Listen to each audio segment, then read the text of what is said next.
Bien, entonces en el módulo de urgencias prehospitalarias ginecobstétricas dejamos con ustedes al doctor Andrés Ruz. El doctor es ginecobstetra del Hospital Padre Hurtado, formado en la Facultad de Medicina de la Universidad del Desarrollo, y nos va a hablar de síndrome hipertensivo del embarazo. Así que adelante, doctor. Gracias, doctora, por la presentación. Buenas tardes, soy el doctor Ruz, les voy a hablar efectivamente del síndrome hipertensivo del embarazo. A mí me solicitaron esta clase en el contexto de poderlos orientar y ayudar, sobre todo en el manejo de las complicaciones del síndrome hipertensivo del embarazo, eh, cómo es el manejo. Yo también les voy a hablar un poquito de la incidencia, un poquito de prevención y qué cosas, cuáles son las complicaciones que se pueden presentar y qué manejo eventualmente de urgencia y de traslado hacia el nivel secundario se puede realizar. Bueno, partamos. La clase está basada en la guía del hospital y bueno, lo que está publicado en las últimas guías NICE y del American College de Ginecología y Obstetricia a nivel internacional. Bueno, como introducción, este síndrome hipertensivo del embarazo, en Chile, bueno, en el mundo es alrededor de un 4 o un 5%. Aquí en Chile llega más o menos hasta un 10%. Es bastante frecuente de ver. Y este síndrome hipertensivo del embarazo es la segunda causa de mortalidad materna en Chile, ¿ya? Que es con 3,76 pacientes por 100.000 recién nacidos vivos. Esto fue hace poquitito, entre el 2002 y el 2015. Es bastante frecuente que las pacientes que hacen preeclampsia durante el embarazo, más o menos si la paciente tuvo una preeclampsia sin signos de severidad, la probabilidad que se le repita el cuadro en el siguiente embarazo es un 30%. Y si la paciente hizo una preeclampsia con signos de severidad, que eso lo vamos a ver más adelante para explicarle, un 50% vuelve a ser el mismo cuadro en el siguiente embarazo. Como clasificación de los síndromes hipertensivos del embarazo, es súper importante clasificarlos según la edad gestacional de la paciente cuando está embarazada. Entonces, si la paciente llega a la urgencia o nos consulta, la paciente en un servicio de urgencia o nos llama a la casa y llegamos con la ambulancia a la casa y la paciente tiene menos de 20 semanas del embarazo y le encontramos la presión alta, estamos hablando de presión alta mayor o igual a 140 la sistólica o mayor o igual a 90 la diastólica. No es necesario que estén las dos presentes, ya puede ser una o la otra, ya que me ha pasado bastantes veces que las derivan al hospital porque no las derivan al hospital porque no tenía las dos presiones elevadas, tanto la diastólica como la sistólica. Y basta que una de las dos esté mayor o igual a esas cifras para hacer el diagnóstico. Aquí las clasificamos según la edad gestacional. Si la paciente tiene menos de 20 semanas, la hipertensión arterial en delantal blanco es bastante frecuente, igual más o menos un 2, un 3% del 10% que vimos, o sea, del 10%, un 10, un 20% van a presentar y que son las pacientes que uno le toma la presión y la eleva sobre esos rangos que hablamos, sobre 140-90, pero es porque la paciente está nerviosa, tiene por solamente ver un médico o un delantal o por el nervio que le toman la presión se le eleva un poquitito, ¿ya? Esa es una de las opciones. La otra opción es la paciente que tiene hipertensión, pero en este caso la paciente tiene hipertensión arterial crónica, ¿ya? Las pacientes que tienen las presiones bajo las 20 semanas, lo que uno tiene que pensar es no en una preeclampsia, sino que pensar en una paciente que es hipertensa crónica o que tenga esta hipertensión de delantal blanco. ¿Cómo lo podemos diferenciar? A estas pacientes que le pillamos la presión elevada bajo las 20 semanas, hay que hacerle una pesquisa de presión arterial en el consultorio. Entonces se cita a la paciente a la pesquisa y se va tomando las presiones para poder diferenciar entre una hipertensión delantal blanco o efectivamente si la paciente es hipertensa crónica o no. Y si efectivamente es una paciente hipertensa crónica, hay que derivarla efectivamente al nivel secundario. Y si la paciente le sale negativa, uno ahí ya lo más probable es que haya sido una hipertensión de delantal blanco solamente. Luego tenemos las pacientes que tienen las presiones elevadas sobre las 20 semanas, o sea, de las 20 en adelante, y que tiene una presión mayor o igual a 140 la sistólica o mayor o igual a 90 la diastólica, siempre hasta que se demuestre lo contrario es una preeclampsia, ¿ya? Entonces, dentro de estas dos opciones de la preeclampsia, puede ser un síndrome hipertensivo del embarazo no proteinúrico, o sea que la paciente no pierde proteínas por la orina, y la otra opción es que la paciente tenga una preeclampsia hecha y derecha, ya que la preeclampsia tiene como prerequisito que tenga las presiones elevadas y además tiene que tener pérdida de proteínas por la orina. Y con eso hacemos el diagnóstico de la preeclampsia, con esas dos en el fondo, requisitos. Acá, como les contaba, que podía ser efectivamente, para poder hacer el diagnóstico de hipertensión arterial, en caso tiene que tener cualquiera de estas dos, la presión arterial sistólica mayor o igual a 140 o la diastólica mayor o igual a 90. Tiene que ser en 2 tomas, idealmente separadas por 6 horas. Eso es lo que hacemos generalmente en el hospital. Si llega una paciente que tiene más de 20 semanas y le encontramos las presiones elevadas o se las encontraron elevadas en el consultorio, uno lo que hace es que le toma la semi-hospitaliza, que se llama, que uno la hospitaliza, se toma una presión al inicio de la hospitalización y se toma una presión a las 3 horas y luego a las 6 horas para ver si es que efectivamente cumple los criterios o no. Y se toma la presión a las 3 horas como de seguridad. Eventualmente, si la paciente está con una crisis hipertensiva, podemos hacer el diagnóstico a la gravedad.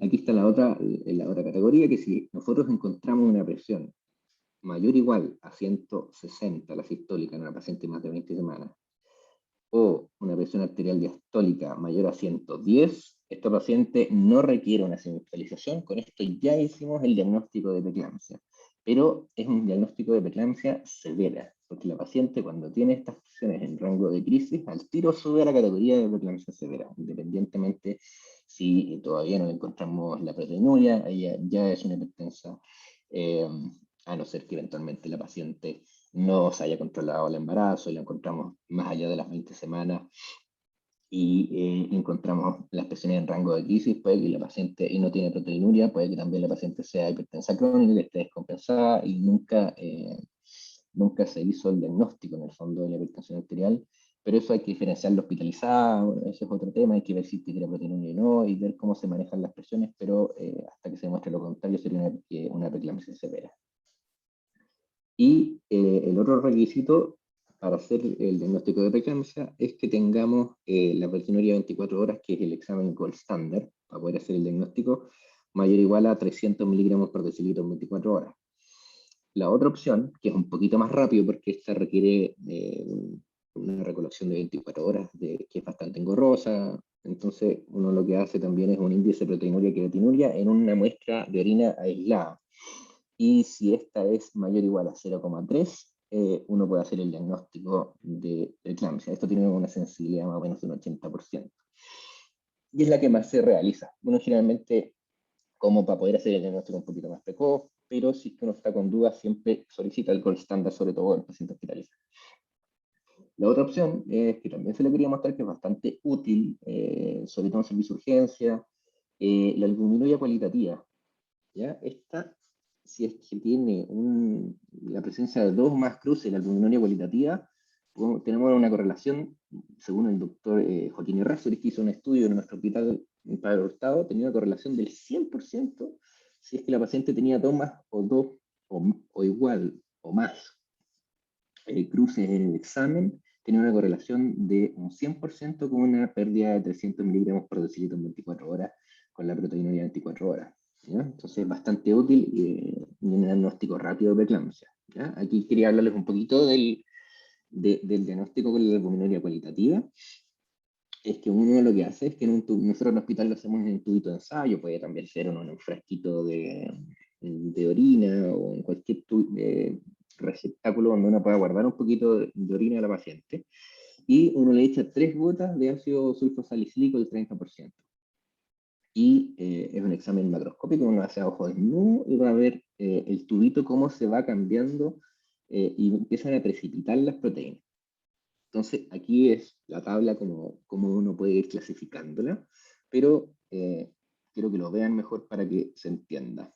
Entonces, en el tubito que está más hacia la izquierda de su pantalla, vemos la orina que uno le echó las 3 gotitas y no pasó nada, no quedó igual. Esa es la albuminoria que está negativa, entonces esa paciente no tiene una preeclampsia y lo más probable es que tenga un síndrome hipertensivo del embarazo. Un seno proteinúrico, como se le dice también. Y esas pacientes generalmente se ingresan y se le hace la semi-hospitalización. Luego tenemos los trazos o indicios, que también le dicen, es cuando se ve un poquitito turbio, se ven unas trazas como de proteínas, pero no llega a ser positivo. Luego tenemos el +1, donde uno puede ver hacia el otro lado del tubo. Se ven algunas trazas de proteína, pero con eso no hacemos el diagnóstico. A partir del 2 más en adelante, uno hace el diagnóstico. Entonces, en el 2 más uno no ve hacia el otro lado del tubo y se ven las proteínas ahí precipitando. En el 3 cruce es un poquito más turbio, no se ve hacia el otro lado, es más blanquecino, y ya en el 4 más, ya de hecho se tiende hasta coagular la orina, ¿ya? Queda como un coágulo ahí de proteína. Eso es lo más severo que hay. Entonces, aquí les contaba efectivamente que la relación proteínuria-creatinuria muestra aislar la que más se ocupa y tiene una sensibilidad de un 80% para preeclampsia, ¿ya? Y es la que más se ocupa. Pero les quería mostrar esta otra, que es la cualitativa, que nosotros en la urgencia lo ocupamos muchísimo y es muy útil si es que lo pueden ocupar ustedes también, y tienen aquí las imágenes para poder correlacionar después. Otra cosa que es como antecedente, pacientes que es súper importante preguntarle por sus antecedentes y factores de riesgo para ver si la paciente va a desarrollar eventualmente una preeclampsia o no. Entonces, según los factores de riesgo que tenga la paciente, esto es muy útil, sobre todo a gente que trabaja en atención primaria, matronas o médicos generales, de identificar a las pacientes que tienen factores de riesgo, cosa de que la única forma que tenemos para poder prevenir la preeclampsia es con el uso de aspirina, ¿ya? Y este uso de aspirina lo ideal es partirlo dentro de las 12 o 16 semanas, como dice la guía nacional, ya que después de las 16 semanas se pierde la efectividad y ya la verdad es que la prevención de hecho ya no es recomendable después de las 16 semanas iniciar la aspirina.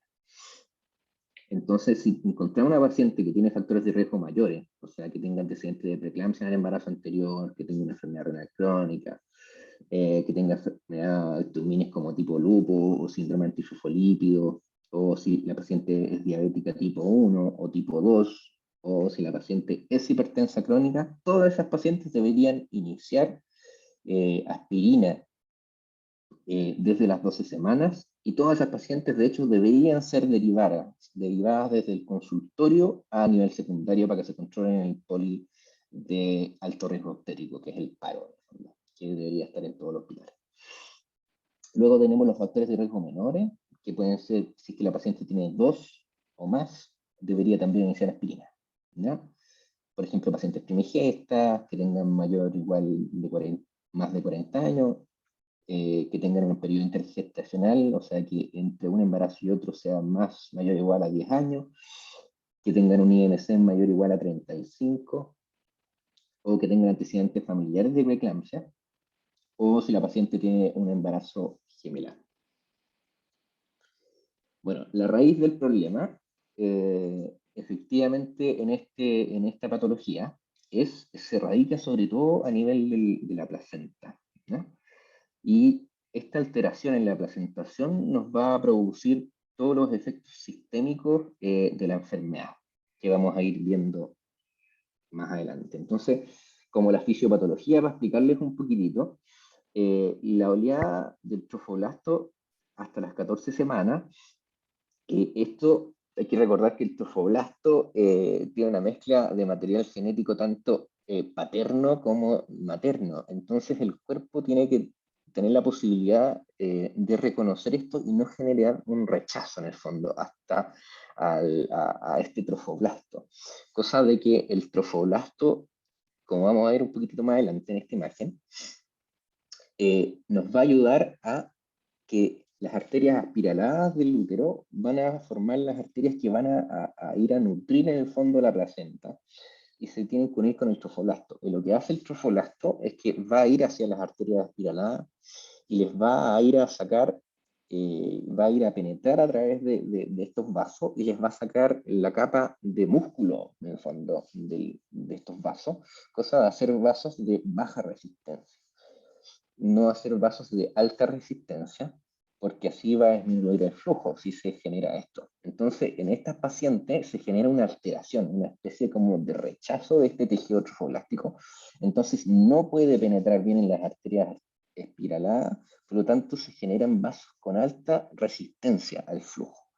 Y esto además produce una respuesta inflamatoria, se producen mediadores que van a ser más vasoconstrictores, se producen algunos otros mediadores que son mayores agregantes plaquetarios, va a disminuir los factores que producen sustancias que son vasodilatadoras, y se va a producir a la larga, en el fondo, daño microangiopático y daño endotelial en los vasos finos, en el fondo. Y eso es a nivel sistémico. Hay disminución del óxido nítrico y hay una pérdida a la respuesta a la angiotensina 2. Entonces, aquí hay una imagen de cómo se ve la arteria espiralada que está en el lado, que viene desde el lado derecho de cada imagen. Y vamos a ver el trofoblasto que vaya a intentar en el fondo a reducir la capa muscular de los vasos, pero cosa del lado izquierdo, que es lo normal, el flujo sea más fácil, con menor resistencia para la placenta y también para la nutrición del feto. En cambio, cuando no se produce en la imagen que está al lado derecho, no se produce una penetración buena del trofoblasto y se genera una reducción del flujo, ¿ya? Y por eso, y esa es la idea de por qué hacemos el Doppler de las arterias uterinas en la ecografía entre las 11 y 14 semanas. Que uno va a hacer eso, en el fondo va a ir a medir el flujo o la resistencia, en verdad, del flujo en las arterias uterinas. Y con eso uno va a ver efectivamente si es que existe resistencia al flujo o no. Y eso indirectamente, si es que hay una resistencia mayor del flujo, eso nos traduce que la placentación no ha sido tan adecuada y esas pacientes que tienen un Doppler de las arterias uterinas alterado entre la ecografía 11-14 también es candidata a recibir aspirina, porque eso también se está traduciendo de que no hubo una buena migración trofoblástica en las arterias espiraladas. Aquí la misma imagen, ahí tenemos la arteria espiralada, ¿no es cierto? Tenemos el trofoblasto que está tratando de penetrar y que es lo normal en el lado derecho, que va a ser este vaso de mayor calibre con menor resistencia al flujo, y en la parte del medio tenemos ahí el trofoblasto que no penetró de manera adecuada, por lo tanto va a tener mayor resistencia. Bueno, ahora las clasificaciones que como más nuevas, como les contaba, pacientes con más de 20 semanas, con presiones arteriales mayores a 140 o mayores a 90 la diastólica, con proteinuria mayor o igual a de 24 horas a 0,3, o si la paciente tiene las presiones elevadas y tiene alguna disfunción orgánica de novo, como por ejemplo la paciente cae en una insuficiencia renal o tiene alteraciones bajas de las plaquetas, que antes no tenía al principio del control del embarazo, de unas plaquetas bajo 150.000 o bajo 100.000, asociado a presiones elevadas, o tenga alteraciones hepáticas, asociado a hipertensión, uno también tiene que catalogarla como preeclampsia. Dentro de las difusiones orgánicas, puede ser, como les contaba ahí, se vea como una insuficiencia renal aguda, como una crea mayor a 1,1 miligramos por decilitro, compromiso hepático que tenga la GOT GPT mayores a 40, o que las doble, que la paciente presenta alteraciones neurológicas, como por ejemplo una eclampsia, que es que la paciente asociada a las presiones elevadas presenta convulsiones tónico-clónicas y compromiso de conciencia, o si la paciente presenta cefaleas intensas, persistentes a pesar del uso de analgésico asociado a presiones elevadas, Lo otro es que tenga alteraciones visuales, como escotomas, que es que la paciente vea, por ejemplo, lo clásico es que uno ve como una mosca, en el fondo, un punto negro en todo el campo de visión, que uno mueve los ojos y se ve como un punto negro, que se ve como una mosca que se va moviendo. Eso también habla de severidad. Ahí les mostraba que alteraciones de coagulación con plaquetas menores a 150.000 o coagulación intraocular diseminada. Y eso ya es muy severo. Lo otro que, bueno, se los voy a mostrar más adelante. También alteraciones se pueden ver de la unidad fetoplacentaria asociada a la preeclampsia, que como lo había mostrado antes, la fisiopatología. Como hay disminución del flujo, los fetos pueden presentar restricción del crecimiento, pueden presentar dobleces de las arterias uterinas alterado, pueden presentarlo, ¿ya? No todas las pacientes con preeclampsia van a hacer una restricción del crecimiento, no todas las pacientes con preeclampsia van a hacer una alteración del doble de las arterias uterinas, ¿ya? Pero podrían eventualmente estar asociados. Y lo otro que es más grave también asociado a la preeclampsia es el óbito fetal, que es que se muera el feto inútero. Efectivamente ya no se está ocupando mucho las definiciones que eran las clásicas que todos conocíamos de preeclampsia severa, que eran las PES, o las preeclampsias moderadas, que eran las PEM. Ya ahora todas las preeclampsias se consideran sin signos de severidad o con signos de severidad. Y los signos de severidad son estos que yo le mostré antes, que tenga una disfunción orgánica materna. Y lo otro es lo que yo explicaba, si la paciente está sintomática en forma persistente asociada a las presiones elevadas más la pérdida de proteína, y la paciente presenta, por ejemplo, cefalea persistente a pesar del uso de los analgésicos, epigastralgia, que le duela la boca del estómago en forma persistente,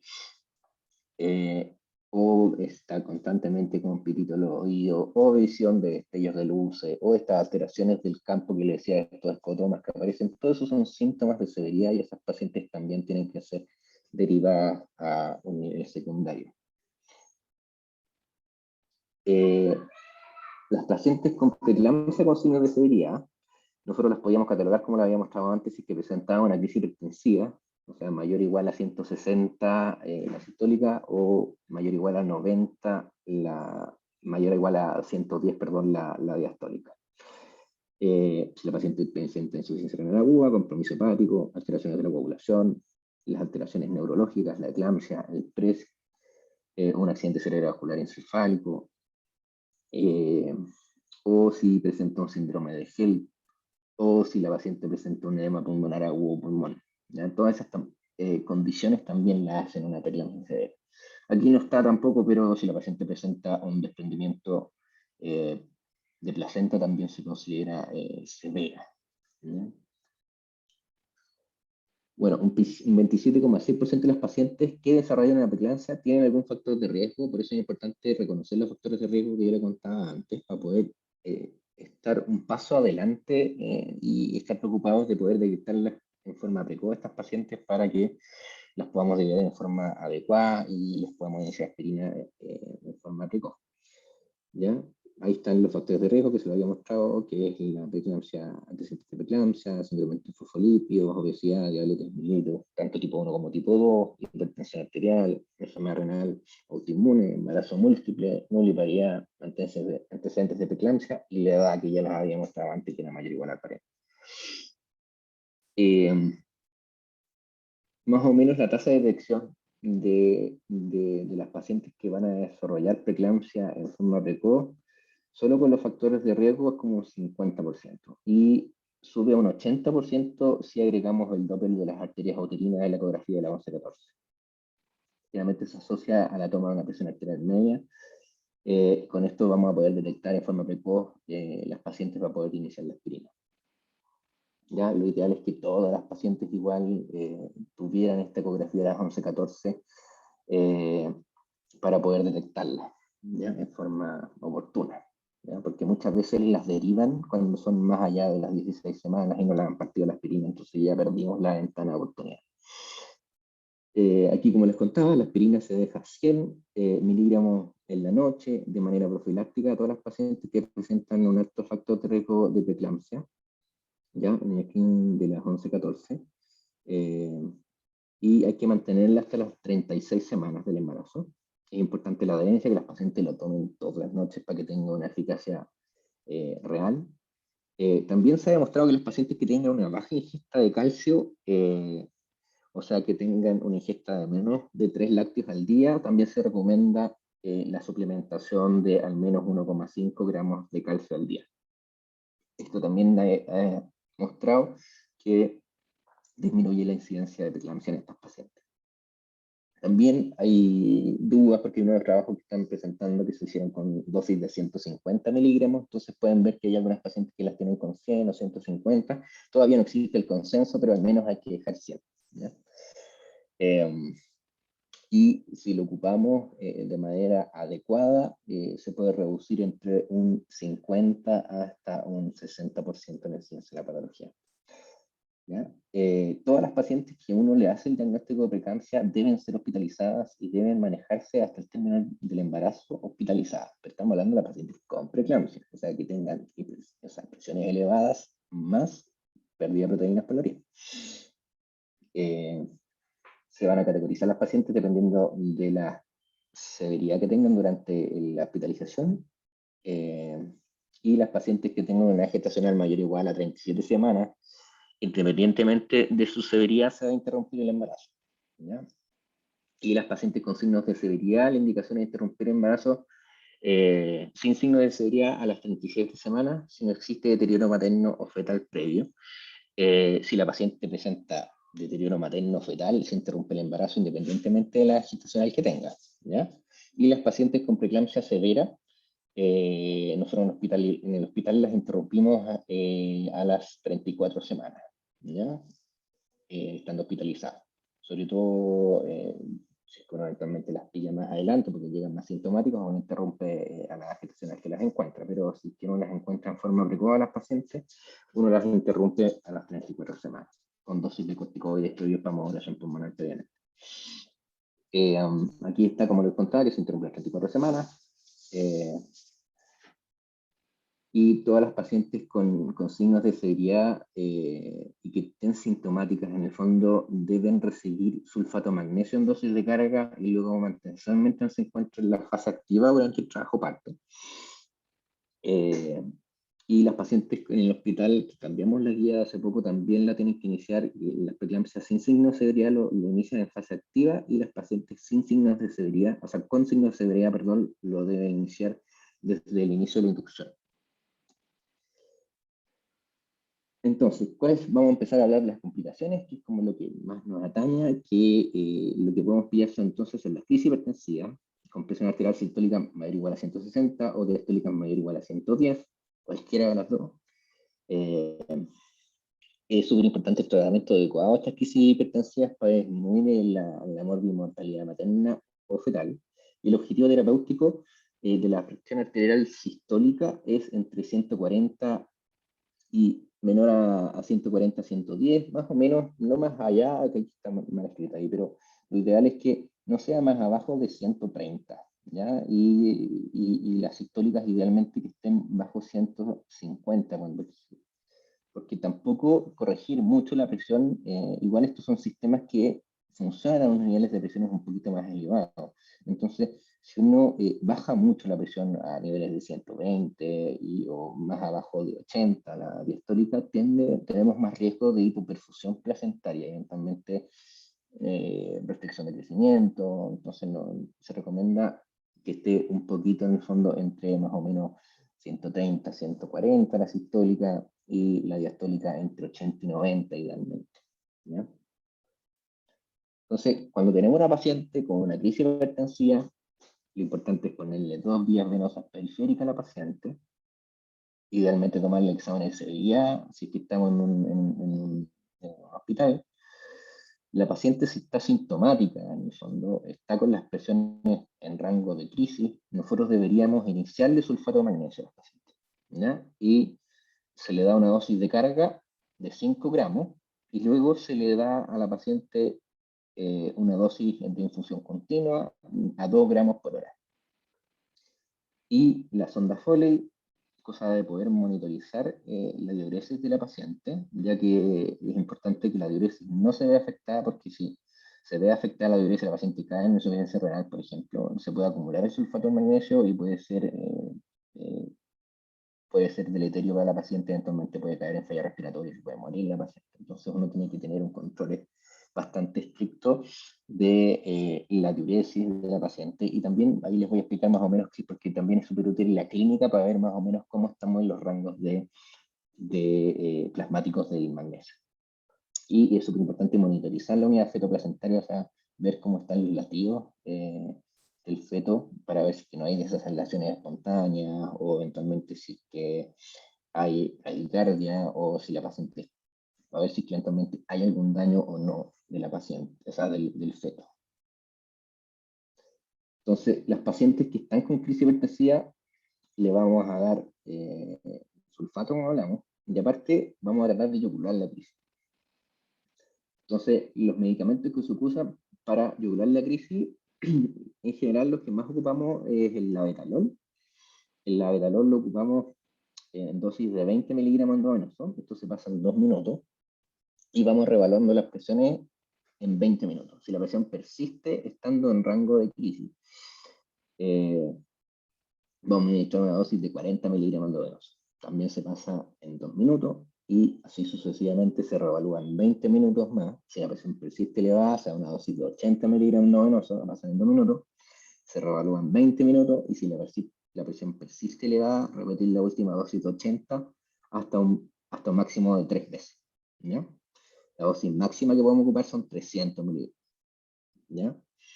El nifedipino también lo podemos ocupar para las crisis. Lo que se ocupa es el nifedipino, este es el nifedipino no retardado.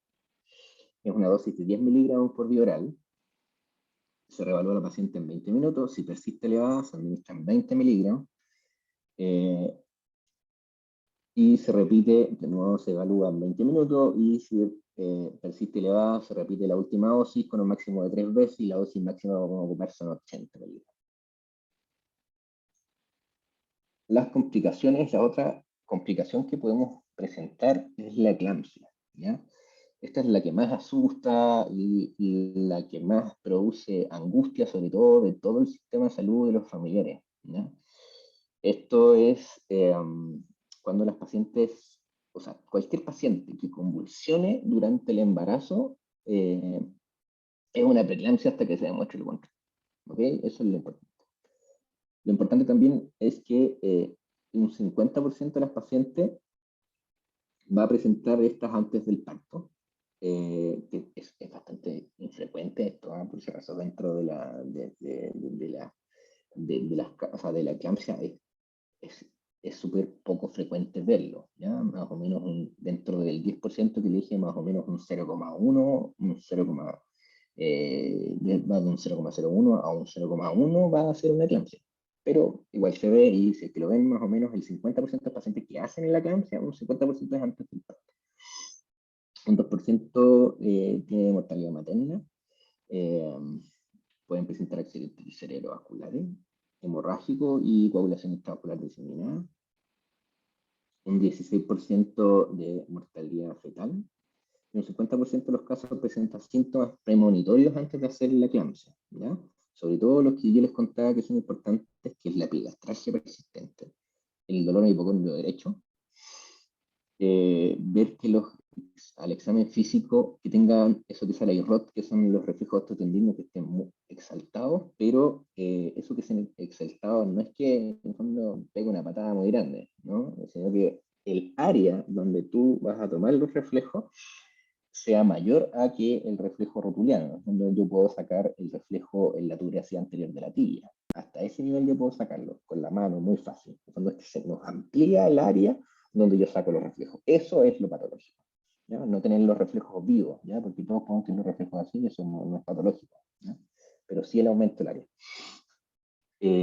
Cefalea intensa, como les contaba, alteraciones visuales como escotomas que les había contado antes, fotopsias, que es ver destellos de luces de colores, un color blanco generalmente, y cambios cualitativos o cuantitativos de la conciencia, ¿ya? Estas pacientes generalmente van a estar más edematosas, como les contaba que en la fisiopatología de la enfermedad se producen alteraciones de la microvasculatura, se produce edema, en fondo hinchazón de la cara de las pacientes. Si uno mira el carnet de la paciente previo al embarazo, la paciente se ve completamente distinta como lo vamos a ver, está mucho más edematosa la cara, las manos, ¿ya? Y las piernas también, podemos ver ahí el signo goteo, unas 3 cruces por lo menos, ¿ya?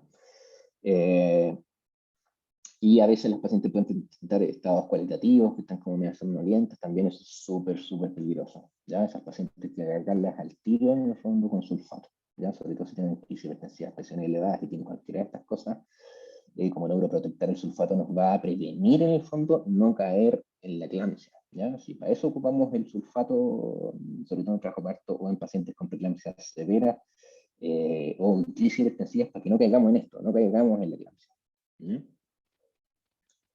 Entonces, si tenemos una paciente ya con una eclampsia, vamos a pedir ayuda al personal sanitario que tengamos al lado.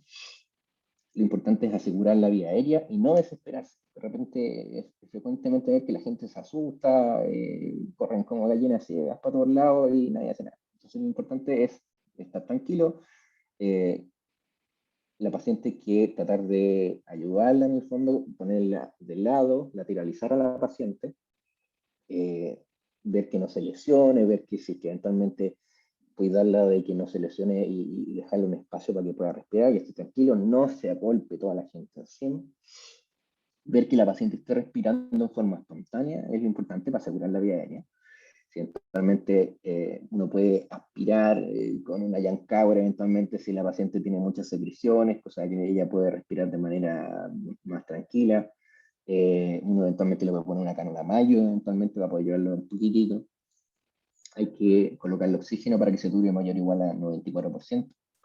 Y como les contaba, efectivamente ponerla de lado. Y estar tranquilos por mientras no desesperarse. Luego cuando la paciente esté convulsionando, hay que acompañarla ahí, uno le puede hacer cariño por mientras, para que esté tranquilita.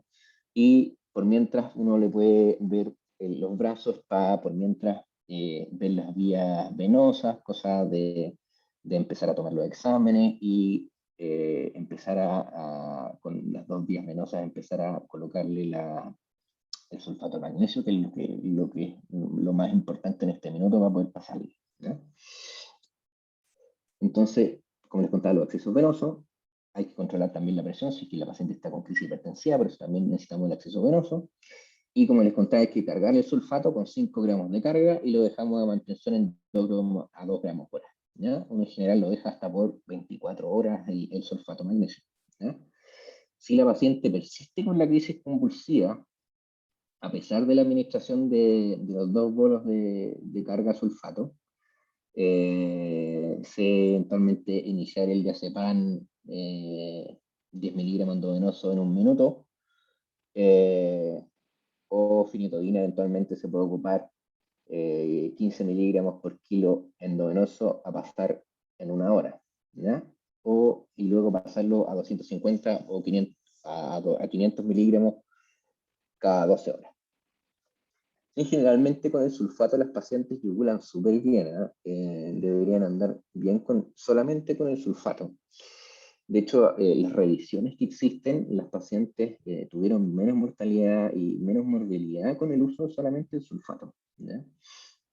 A pesar de que la paciente, por ejemplo, esté convulsionando porque sea una paciente epiléptica y que no se haya tomado uno de los medicamentos y hizo una crisis, con el sulfato también nos va a ayudar mucho en ese tipo de casos, ¿ya? También actúa como estabilizador de membrana, ¿ya? Y eso nos va a ayudar a nivel del sistema nervioso central a yugular las crisis convulsivas, ¿ya?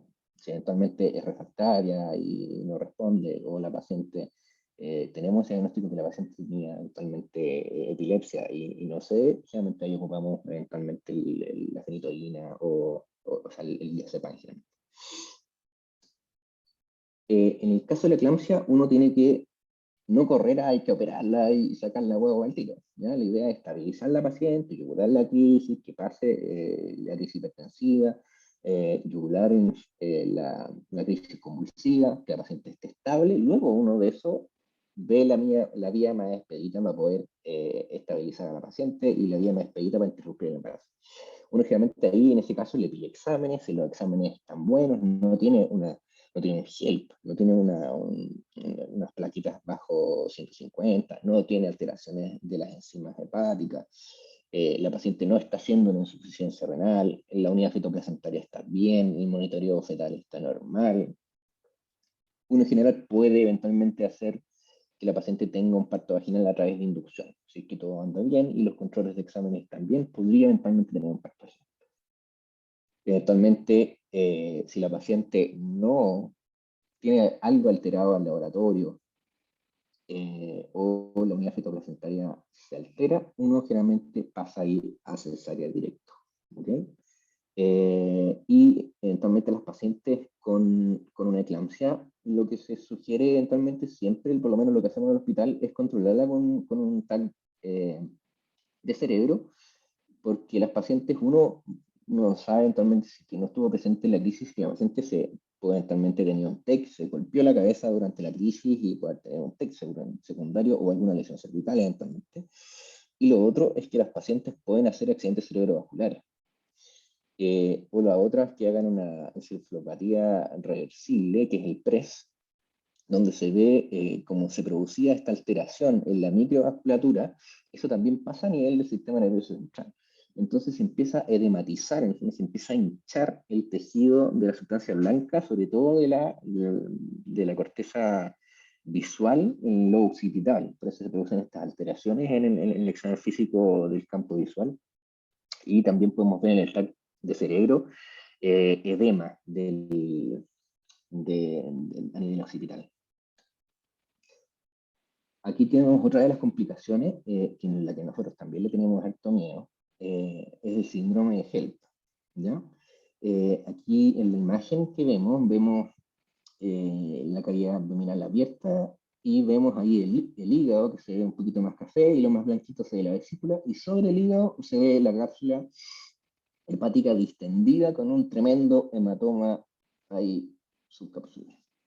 Entonces, ese es el miedo y esto es lo que mata a las pacientes. Esto es lo más peligroso que nos puede llegar a pasar. Entonces, generalmente, ¿cuál es el síntoma que las pacientes tienen antes de llegar a esto? Es la epigastralgia persistente. Entonces, pacientes pasan mucho y ha pasado frecuentemente que las pacientes, por ejemplo, consultan al médico tratante por teléfono, sabe que me duele el estómago, entonces generalmente piensan en pirosis y le dejan omeprazol a la casa. Y las pacientes persisten y se quedan tranquilas, pero llegan eventualmente durante días después, llegan a la urgencia complicadas, con compromiso de conciencia, eventualmente con el hematoma subcapsular. Entonces, no es bueno, no es bueno dejar eventualmente medicamentos así como por pirosis, por epigastralgia, siempre hay epigastralgia tenerle ojo. ¿Ya? Entonces, el síndrome de HELP en las pacientes que tienen una preeclampsia son las complicaciones que nosotros vamos a ver en las pacientes con preeclampsia severa, y la paciente puede presentar una anemia hemolítica en este síndrome, ya que se producen alteraciones en la microvasculatura, va a dañar los glóbulos rojos y se pueden fragmentar y romper. Y esto va a elevar las enzimas hepáticas y también la ruptura de los eritrocitos va a hacer que se eleve la LDH y se empiece también a alterar las enzimas hepáticas y empiezan a consumirse las plaquetas en este daño el microangioma hepático y se produce la trombocitopenia. ¿Ya? Y vamos a ver las plaquetas bajo 150.000. ¿Ya? Entonces, pueden ser síndromes de HELP completos o incompletos. El completo es que tenga esas tres características. Tenemos la preeclampsia, más que nosotros tenemos la preeclampsia severa, por ejemplo, o tenemos una preeclampsia, la ingresamos y está sintomática, le tomamos examen y vamos a ver que tiene alteraciones de las pruebas hepáticas, que tenga trombocitopenia, ¿no es cierto? Y con eso nos va, y que vemos que tiene esta hemólisis, que tiene la LDH elevada. ¿Ya? Entonces, con eso ya tenemos el diagnóstico efectivamente, y lo otro es que va a elevar la bilirrubina indirecta. ¿Ya? Entonces, con eso ya vamos a tener el diagnóstico del síndrome. ¿Ya? Pero puede ser, eso es que sea completo, porque tenga todo eso alterado. A veces puede ser incompleto, que solamente tenga las plaquetas normales, pero tiene una elevación de las transaminasas, por ejemplo, hoy de la LH. O eventualmente tengo una trombocitopenia y tengo las pruebas hepáticas normales, ¿ya? Pero al cabo del tiempo generalmente empiezan a aparecer en los controles de 4 o 6 horas de la paciente, puede aparecer ahí el síndrome completo. Esto pasa en un 0,1 o un 0,8% del embarazo y tiene una mortalidad materna de un 3,5% y una mortalidad fetal que va de un 7 a un 33%. El diagnóstico, como yo les contaba, es de laboratorio y lo que hay que hacer es que hay que interrumpir el embarazo, ¿ya? Independientemente de la edad gestacional, ya que si es que no lo controlamos, eventualmente podemos caer en esto que yo les estoy mostrando en la imagen, que es el hematoma subcapsular hepático. Sobre todo en estos pacientes que tienen hipertensión severa, que están con crisis hipertensiva, uno lo que hace siempre en la cirugía de la cesárea, si es que nos llega a tocar, es ir a mirar con la mano y palpar el hígado para ver si hay un hematoma o no hay un hematoma, ¿no?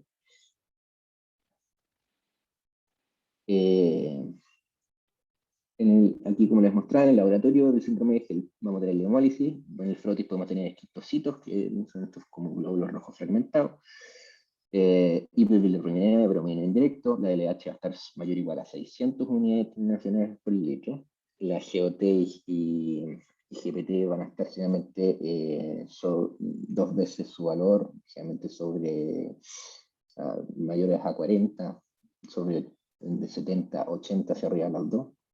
Y la L y las plaquetas aquí realmente hablan bajo 100.000, pero en general bajo 150.000 uno ya está preocupado. Las otras condiciones que podemos tener es el edema pulmonar agudo común, que como se produce esta filtración de plasma hacia los tejidos, también esto pasa a nivel del pulmón. Y estas pacientes, sobre todo si es que llegan estas pacientes con preeclampsia y con las presiones elevadas, si no le aporta mucho volumen, también podemos caer en este tipo de cuadros, ¿ya? Entonces hay que tener ojo con aportar mucho volumen a las pacientes con preeclampsia, ¿ya? Para que no hagan una entonces es una complicación cardiovascular más frecuente la preeclampsia con signo de severidad. La causa es multifactorial, ¿ya? Pero generalmente puede presentar en el postparto y el diagnóstico es clínico. ¿Ya? La paciente la vamos a ir desaturando con una disnea importante, con tiraje bastante comprometida. Lo importante es ayudar a mejorar la ventilación de estos pacientes. Uno, corregir la causa que esté desencadenando, por ejemplo, una crisis hipertensiva, y reducir la hipertensión capilar pulmonar. Uno, en estas pacientes, como les contaba, hay que suspender y limitar y monitorizar la administración de volumen, máximo unos 2 litros al día, ¿ya? A estas pacientes que están con edema pulmonar agudo, siempre hay que administrar el sulfato de magnesio. Uno puede administrar morfina para disminuir un poco la disnea. Y la verdad es que esos manejos antiguos que existían de darle furosemida en dosis altas de 40 miligramos, generalmente ya no se ocupa mucho, ¿ya? Ese manejo de edema pulmonar agudo es antiguo, la verdad es que no se ve mucho beneficio con el uso de furosemida, porque el mismo riñón está hipoperfundido, entonces no nos va a servir mucho, ¿ya? Entonces, efectivamente, en dosis altas la furosemida tiene algo de efecto vasodilatador sistémico y eso puede reducir un poquito la precarga, puede ayudar un poco, pero en verdad lo que se ocupa y es lo que más se utiliza estando hospitalizado. Esto no es para hacerlo en la atención primaria, pero uno lo que hace es una bomba administrar con una bomba de nitroglicerina, estar ahí ayudando un poco a descongestionar el pulmón, cosa de que el corazón pueda tratar de sacar la congestión con una buena disminución de la precarga y la postcarga, ¿ya? Y estas pacientes, uno lo que hace es que le administra oxígeno, que estén sentadas las pacientes, y eventualmente uno podría ocupar morfina si es que está muy angustiada, pero el uso de morfina igual es medio peligroso porque las pacientes pueden empezar con náuseas, vómitos, sale como de dentro de la literatura el uso de morfina, pero en general no lo ocupamos. Lo importante es que las pacientes, si están con un edema pulmonar agudo, es que le administren oxígeno, no le administren volumen, y idealmente iniciar el sulfato y trasladarlo, ¿ya? Lo antes posible. y uno con edema pulmonar agudo, la idea es estabilizarla y luego interrumpir el embarazo. ¿Sí? Luego empezar a la paciente. Lo otro que les quería mostrar es como cuál es el uso práctico del sulfato de magnesio, que lo hemos hablado tanto en la presentación. La dosis de carga, lo que se hace es que ocupamos las ampollas de sulfato de magnesio vienen de 1,25 o sea, gramos. Entonces uno lo que ocupa son 4 ampollas de 1,25 gramos y las echa en el matraz de 250 cc de suero glucosado al 5%, y ese matraz completo lo tenemos que pasar en 15 a 20 minutos. ¿Ya? Con eso hacemos la carga de sulfato. ¿Ya? La dosis de mantención para preparar se prepara en un suero glucosado al 5%, en 500 cc. Se ocupan 10 gramos de sulfato magnesio, o sea, son 8 ampollas de sulfato. Y si nosotros queremos administrar 2 gramos hora, se ocupa una infusión de 100 centímetros cúbicos por hora. Pero ojo, si tenemos una paciente con un edema pulmonar agudo, tratamos de no ocupar estas infusiones de 100 cc por hora. Entonces, lo más recomendable es que si tenemos una paciente, por ejemplo, con un edema pulmonar agudo pulmón, lo que hacemos es que preparamos la infusión continua, la preparamos en uno más concentrado, por ejemplo. Lo ocupamos en uno de 250, por ejemplo. El matraz de 250, ocupamos los mismos 10 gramos, pero aquí lo dejamos a 50 cc por hora. Y hacemos la misma dosis, pero con menos volumen. ¿No? Igual vamos a estar administrando los 2 gramos hora de sulfato magnesio. Hay que mantener la dosis, sobre todo en preeclampsias severas, de 2 gramos, ¿ya? Y eventualmente uno podría administrar excepcionalmente hasta 3 gramos hora, pero eso es sobre todo en pacientes con eclampsia, uno podría ocupar, ¿ya? Para estabilizar membrana, etc. Los de mantención. Si no hay posibilidad de uso de magnesina, generalmente en el hospital nosotros no ocupamos. Los ginecólogos es raro que ocupan la magnesina para evaluar cómo estamos en los rangos, ¿ya? Pero los rangos de magnesina normal es entre 4,8 y 9,6 miligramos por decilitro, ¿ya? Pero generalmente se puede evaluar clínicamente, como les voy a mostrar, y uno lo que tiene que ver es los reflejos osteotendíneos, ¿ya? Y ver que la paciente está orinando y llevar un dedito, por eso es que uno ocupa la sonda en estos pacientes cuando va a iniciar el sulfato, la sonda Foley, para ir midiendo la diuresis, ¿ya? Porque lo ideal es que la paciente tenga al menos 30 cc por hora de diuresis, o al menos 0,5 ml por kilo por hora. Y los reflejos osteotendíneos no tiene que abolirse el reflejo aquiliano, ¿ya? Generalmente lo primero que se abolía dentro y que estamos en una buena dosis es cuando se abolía el reflejo rotuliano, ¿ya? Luego es el primero que en el fondo cesa con el uso del sulfato. Luego, cuando nos estamos pasando, ya no vamos al reflejo aquiliano, pero, o sea, no vamos a tener el reflejo patelar, pero tampoco vamos a tener reflejo aquiliano. Ya cuando nos pasamos, en el fondo, vamos a tener una abolición del aquiliano. Entonces, por eso sirve ver los reflejos, ¿ya? Entonces, si ya tenemos el abolido del aquiliano, efectivamente nos estamos pasando y podemos reducir un poquito la infusión, ¿ya? La frecuencia respiratoria también, como cuando nos empezamos a pasar y la magnesina está muy elevada, puede producir depresión respiratoria. Por eso hay que ver que no tenga una frecuencia respiratoria menor a 15 por minuto, ¿ya? Puede aparecer también hipotermia, así que hay que estar manejando la temperatura. Aquí, como les mostraba, efectivamente el rango entre 5 y 8, y la pérdida de reflejo aquiliano lo vamos a tener cuando tenemos unos niveles como en 10 miliequivalentes por litro, ¿ya?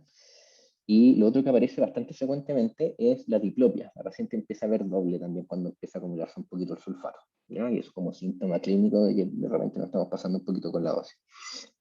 Y la paciente puede caer en falla respiratoria si es que nos pasamos mucho y llegamos hasta 12 miliequivalentes por litro. En caso de que la paciente vemos de que se está intoxicando con sulfato magnesio, vemos que la paciente está con dosis muy elevadas, la paciente podemos ocupar eventualmente, se suspende la infusión y se puede administrar gluconato calcio 10 gramos endovenoso en forma lenta, y con eso se puede revertir un poco el efecto de si que estamos pasados con la dosis del sulfato magnesio, si que estamos eventualmente pasados, estamos hablando con niveles de ya está cayendo falla respiratoria, o si la paciente está mal, ahí lo ocupamos, no se ocupa generalmente, porque si la paciente está con síntomas, lo que hacemos es bajar la dosis nomás, pero no ocupamos el glucuronidazol. Si la paciente cae en insuficiencia respiratoria, lo ocupamos, ¿ya? Y se puede reiniciar el sulfato sin dosis de carga como a la hora, desaparecido como los síntomas de intoxicación, ¿ya? Eso. Entonces, como